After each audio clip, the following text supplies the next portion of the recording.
Conquistar o primeiro milhão é uma marca inesquecível para qualquer investidor. E eu também entro nessa inspiração, já que eu estou muito próximo também de entrar nesse grupo seleto. E tudo que eu estou fazendo para chegar nesse marco eu vou compartilhar aqui com vocês. Apesar de R$1 milhão hoje valer bem menos, do que valia, por exemplo, no ano lá de 94, quando foi criado o real, essa quantia ainda é muito significativa. Afinal, é um número bem bonito, né? Número 1, seguido de 6 zeros, que serve de motivação para qualquer investidor. E aí, tá preparado para colocar em prática essas dicas? Vamos pro vídeo.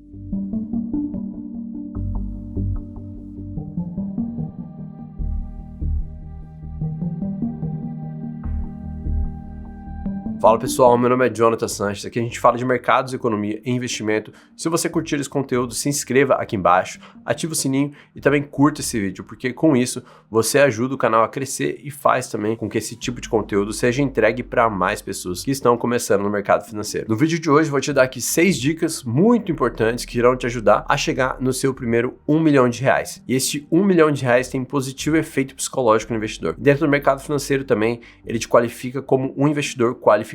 E a gente sabe, por exemplo, que a desvalorização da nossa moeda é algo que a gente precisa aprender a lidar. E a título de curiosidade, você sabe quanto que valeria, por exemplo, R$1 milhão naquela época da implantação, por exemplo, ali do Plano Real em 1994? Essa calculadora do cidadão disponível no site do Banco Central demonstra que a perda inflacionária da nossa moeda, que perdeu quase 8 vezes o seu valor. É uma coisa muito triste, né, se a gente for ver. Porque para quem acha, por exemplo, que as medidas econômicas do governo não afetam a nossa vida privada, essa calculadora aqui mostra que não é bem assim. Mesmo que em algumas cidades brasileiras esse valor não faça uma grande diferença, principalmente por conta dos valores imobiliários praticados, ainda assim, juntar essa quantia de R$1 milhão não é fácil e também não acontece sem suor. E é um feito que merece sim uma comemoração. Então, para você sair do zero, ou sair do negativo também, das temidas dívidas, eu vou mostrar aqui essas dicas que eu fui aprendendo com meus próprios erros ali e convivência de pessoas que eu considero bons investidores. E a primeira dica é: coloque uma meta. Sabe diferenciar, por exemplo, uma meta de um sonho. Lembrando que um sonho não tem prazo e também não é algo muito específico. Definir uma meta vai te auxiliar na sua trajetória, que no nosso caso específico aqui será de alcançar, por exemplo, R$1 milhão.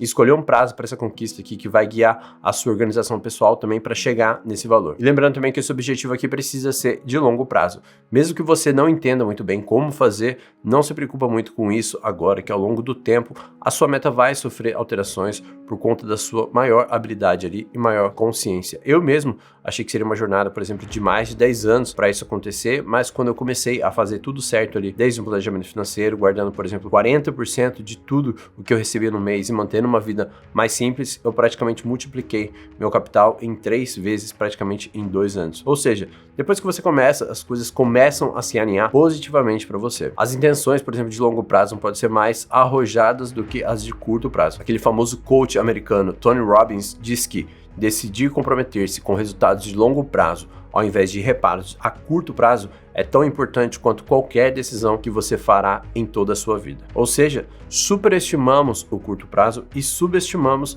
o longo prazo. E é só você lembrar dessas metas aqui que muita gente coloca, por exemplo, para o ano novo: encontrar o grande amor da sua vida, pagar suas dívidas, emagrecer, ganhar mais dinheiro e entrar em forma. E olha o tanto de coisa para se conseguir, por exemplo, em um ano, e às vezes a pessoa não alcança nenhum desses objetivos. Então defina uma meta de mais longo prazo, partindo, por exemplo, da sua realidade atual. E o caminho será construído com um aprimoramento pessoal, pois você sabe o início e a chegada, e a trajetória será aperfeiçoada a cada passo ali realmente que você realizar. A segunda dica: não tolere dívidas. Eu não sei qual que é a sua condição de vida no momento. Talvez você pode até estar começando, por exemplo, a sua vida profissional, pode ser pai de família, pode ter muitas dívidas ou pode ter até mesmo um dinheirinho guardado ali. Mas o ponto é que isso não importa. Em qualquer um desses estágios aqui que você tiver, você tem que ser intolerante com as dívidas, sempre focando em se livrar quanto antes delas, já que normalmente elas possuem juros maiores, por exemplo, do que os investimentos. E muito provavelmente você consiga 1% ao mês com os investimentos no Brasil, que é um país realmente que tem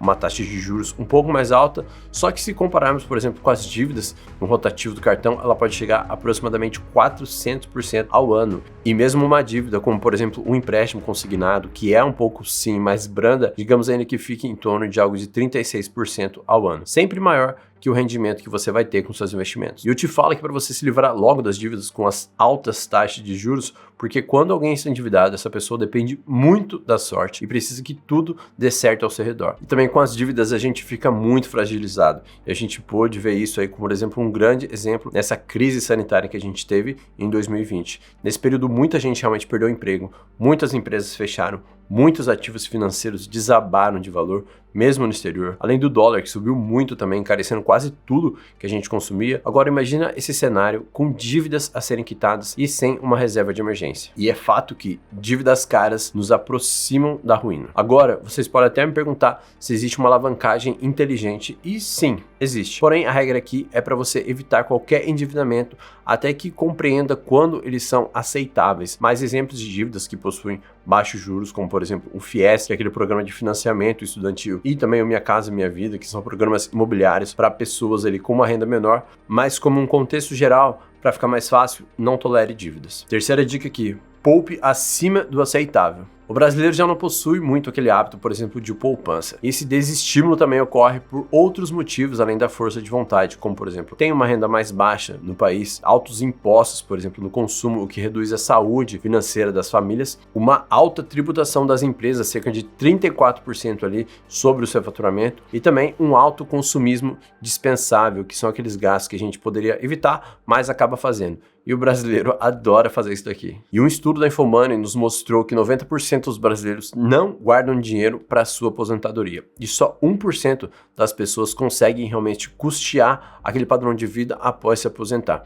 Os outros 99% dependem de doação, auxílio ou ajuda dos familiares. A verdade é que, para quem recebe o salário, acha que ganha menos do que deveria. E para quem paga, acha que paga mais do que precisaria. E você já se perguntou, por exemplo, o porquê dessa situação? Deixa que eu te explicar. Basicamente, o governo e a sua alta tributação. Enquanto o salário é roído pelos mais variados tributos ali embutidos nos produtos e serviços como carne, energia elétrica, cerveja, gasolina, beirando praticamente os 30% de tudo que você paga é imposto. E se você acha que estão te pagando mal, a empresa que você trabalha chega a desembolsar às vezes o dobro do seu salário líquido ali mensalmente por conta de FGTS, INSS, 13º, férias, vale alimentação e outros custos. Ainda assim, diversas empresas são tributadas pelo faturamento, o que em muitos casos não significa que a pessoa realmente teve lucro naquele mês. Ou seja, contratar é algo extremamente caro e você ainda precisa que seu funcionário produza aproximadamente 20% a mais dos custos do salário dele. Quer ver um exemplo? Um funcionário, por exemplo, que receba R$1.000 líquido, possui um custo para a empresa de aproximadamente R$2.000, como vimos agora há pouco. Só que essa empresa está no Simples Nacional e que a tributação está sobre o seu faturamento e não sobre o seu lucro. Ou seja, se o funcionário produzir o mesmo valor do seu custo, ou seja, de R$2.000, ainda não vai ser suficiente, pois aquela produtividade ainda será taxada. Então, simplificando aqui para vocês, o funcionário precisa render aproximadamente R$2.500 para que seu posto de trabalho realmente possa ser pago ali dentro daquela empresa. E isso acontece por conta disso aqui, onde o faturamento menos o custo pode ser lucro para a empresa. Agora, se os custos forem mais altos realmente que o faturamento, você vai ter um prejuízo e da mesma forma a empresa será taxada, já que o governo taxa antes do lucro. E vendo essas informações, você percebe o quão difícil é realmente empreender aqui no Brasil. Enquanto a situação das pequenas e médias empresas, que são aquelas que estão no Simples, não for facilitada, por exemplo, várias delas serão consumidas pela alta tributação, que não conseguirão, por exemplo, contratar o pessoal, nem terão chances, por exemplo, de crescer e continuar abertas. E veja a importância delas, por exemplo, no mercado de trabalho brasileiro, onde muita gente acha que são as multinacionais realmente que geram grande parte da maioria dos empregos, quando na verdade não, a relevância aqui são das pequenas e médias empresas. Então, dito tudo isso, aprenda a poupar. E quanto mais, melhor. Se você falar que você consegue poupar 30% do seu salário, você vai ver como muita gente realmente vai ficar impressionada. Então, poupe sempre acima do razoável e do aceitável. E eu trago aqui as informações sobre tributação excessiva, não para desestimular, mas sim para te esclarecer essa situação. Poupe mesmo contra tudo e contra todos. E apesar do governo, a gente tem que lutar com as armas realmente que a gente tem. A quarta dica que eu deixo aqui para vocês é invista sempre. Mesmo em períodos mais conturbados, não deixe de manter, por exemplo, aquele hábito de investimento, porque você vai perceber que no Brasil, todos os anos serão conturbados. E para dar um exemplo para vocês, por exemplo, em 2008, a gente teve o ano de eleição e um dos candidatos ainda foi esfaqueado. Em 2019, a gente gente teve, por exemplo, a tragédia de Brumadinho. Temer foi preso e o Lula também foi solto. No ano de 2020 e 2021, a gente teve uma crise sanitária global e queda geral dos ativos. Em 2022, de novo período de eleição. E provavelmente a gente veja uma recessão ainda no ano de 2023. Ou seja, não existe ano fácil realmente para o país, então não investir só irá te atrasar. Não vai existir realmente um momento oportuno para você começar, um momento ideal. Se possível, invista logo e com aportes mensais. E lembre-se, por exemplo, que investir sempre não quer dizer realmente na mesma coisa. É importante sempre você diversificar muito bem a sua carteira. E aqui eu recomendo um método casa, que é criado por mim, onde os meus investimentos estão, por exemplo, em 4 gavetas diferentes, onde eu tenho o C de caixa, A de ativos internacionais, o S de estoques ou ações e o último A de ativos reais, cada um com 25%. E diversificar para mim é aplicar em diferentes ativos, em diferentes moedas e em diferentes países, conforme o meu método. Eu vou deixar um vídeo aqui no card aqui em cima mostrando como montar a sua carteira utilizando esse método que é bem simples e fácil. Assim a gente consegue realmente diluir inclusive o risco político inflacionário, que não deixa de ser um tipo de tributo silencioso do governo. E nas nossas escolhas de investimentos a gente deve pensar sempre, inicialmente, o aporte é o mais importante, que é a rentabilidade, porque a gente deve sempre focar em manter, por exemplo, os nossos aportes regulares, criar um hábito e depois a gente vê a questão da rentabilidade, que no início vai ser muito pequena assim. E também não se abale, não deixe que o desânimo ali te abater por conta das metas altas, por exemplo, de 100 mil até R$1 milhão. Eu vou lembrar aqui uma coisa para vocês, o começo é sempre mais difícil, pois ainda você não vê realmente os benefícios ali dos juros compostos, justamente pelos poucos aportes ainda que você vai estar fazendo. Por exemplo, demora muito mais ir do 0 aos 100 mil reais do que dos 100 mil aos 200 mil reais. Assim como demora também mais dos 300 mil aos 400 do que dos 400 para os 500. E sabem como? Deixa eu te mostrar aqui uma simulação com uma taxa de juros de 5%. 5% de rentabilidade de 10 mil é apenas R$500. Já se a gente pega, por exemplo, a mesma porcentagem de 5% para 100 mil reais, teremos um valor aproximado ali de 5 mil reais. E 5%, quando a gente tiver 500 mil, serão 25 mil reais de rentabilidade. E todo esse valor vai se acumulando e rentabilizando. E essa aqui que é a mágica que eu sempre digo para vocês dos juros compostos. Cada passo que você realizar aqui, sempre que você alcançar um novo patamar, o seu objetivo vai ficar mais fácil. Muita gente, por exemplo, no país não recebe 5 mil reais como salário e você vai estar recebendo isso aqui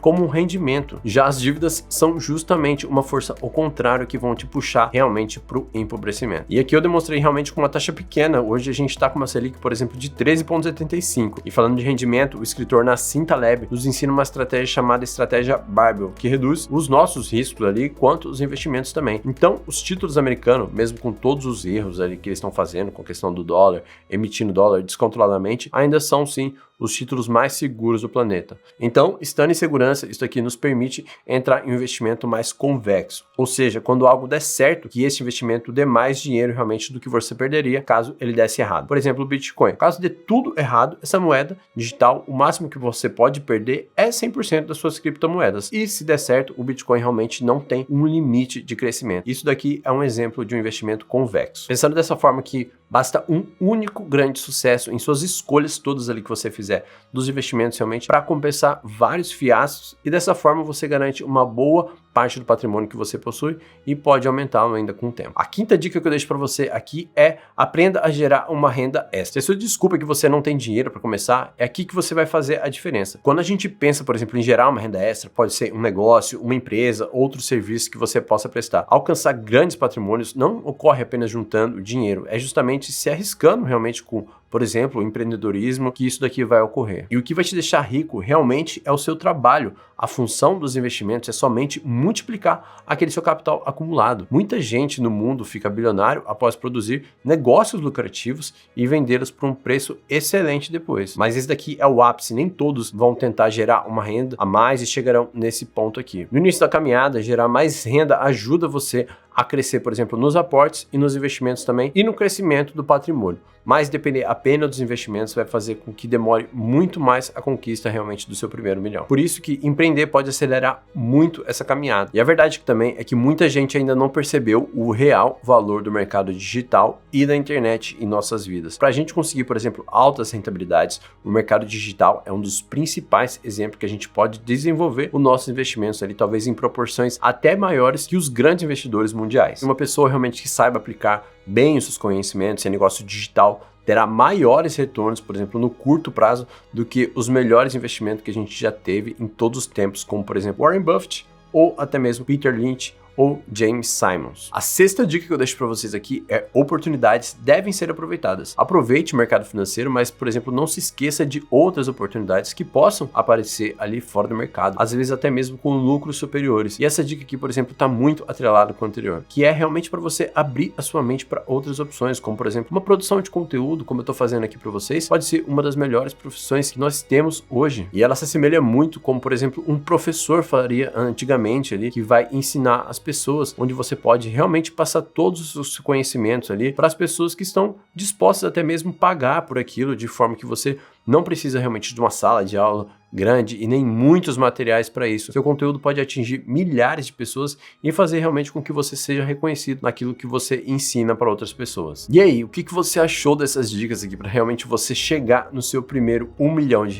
Eu vou te falar também que elas me ajudaram muito e por isso eu tentei compartilhar elas aqui com vocês. E também já deixa aqui nos comentários realmente sua meta e convida um amigo para começar junto com você, que eu tenho certeza que isso daqui vai valer muito a pena. Eu espero que esse vídeo aqui tenha te ajudado muito e como forma de retribuição, curta esse vídeo também e se inscreva aqui embaixo, porque isso me ajuda muito e também faz com que o canal cresça e também faz realmente com que eu entenda que todo esse trabalho que eu e minha equipe tá tendo aqui tá ajudando realmente muitas pessoas. E para mais dicas também como essa, me siga no Instagram em @sanchezbizio. Eu fico por aqui e até o próximo vídeo.